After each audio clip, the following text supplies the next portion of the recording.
Bismillahirrahmanirrahim. Assalamualaikum warahmatullahi wabarakatuh. Halo teman-teman.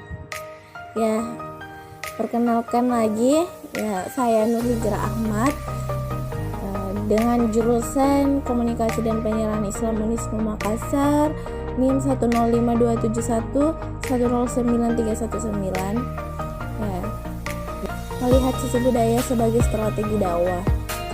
Namun sebelum kita masuk bagaimana atau sistem dalam sisi budaya sebagai strategi dakwah, kita harus tahu terlebih dahulu apa itu strategi dakwah.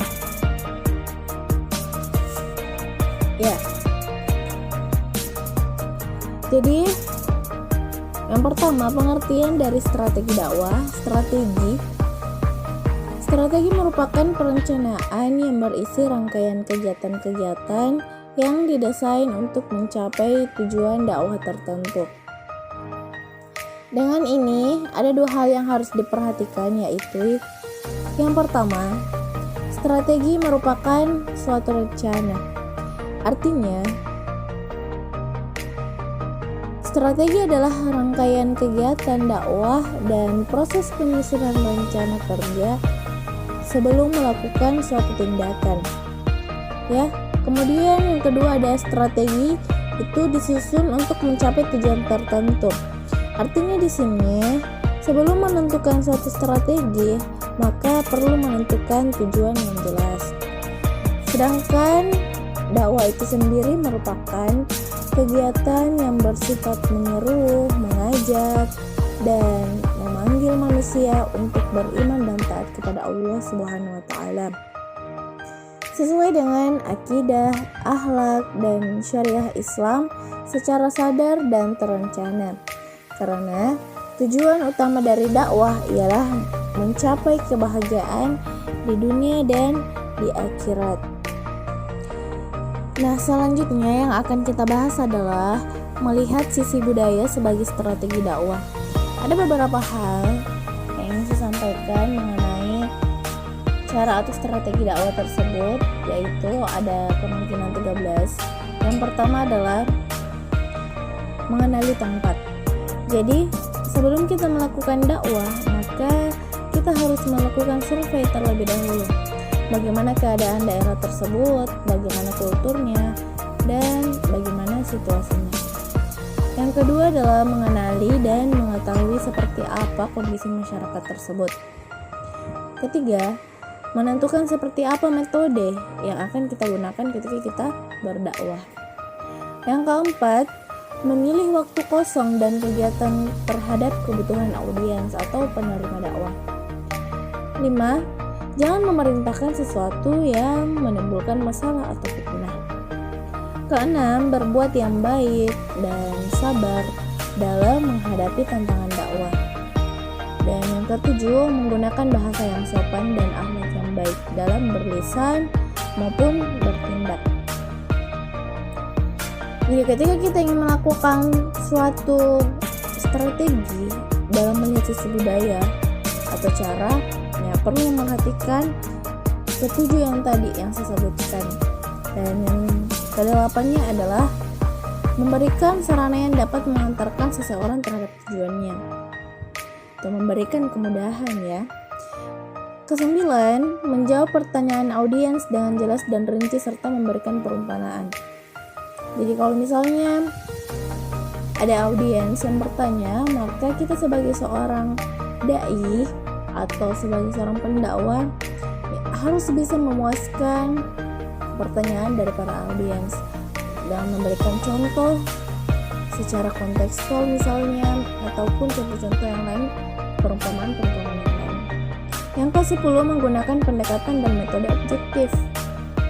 11, membangun jaringan, karena sumber dana dakwah serta bekerja sama dengan antar lembaga dakwah itu juga perlu.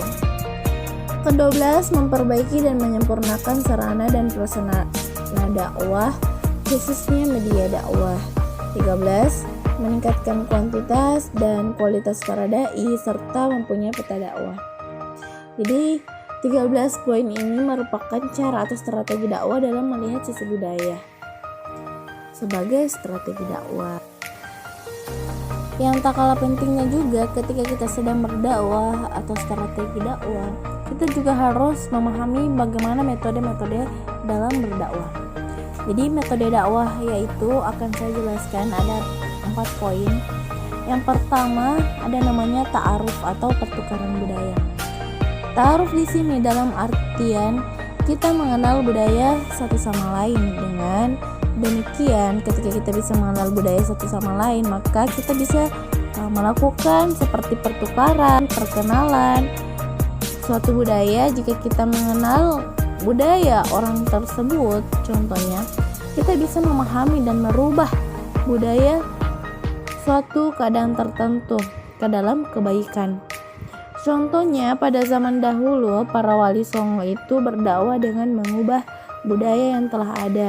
Artinya, tidak mengubah budaya tersebut secara spontanitas, tetapi mengubahnya ke dalam kebaikan. Contohnya, dengan penayangan wayang kulit, ya, yang lagi tren memang pada masanya, yang dulu ya sangat terkenal para wali songo tersebut, ya, di mana para wali songo ini mengubah cerita yang ada dalam wayang kulit itu, yang tadinya pesan-pesan Hindu Buddha diubah menjadi pesan yang Islami.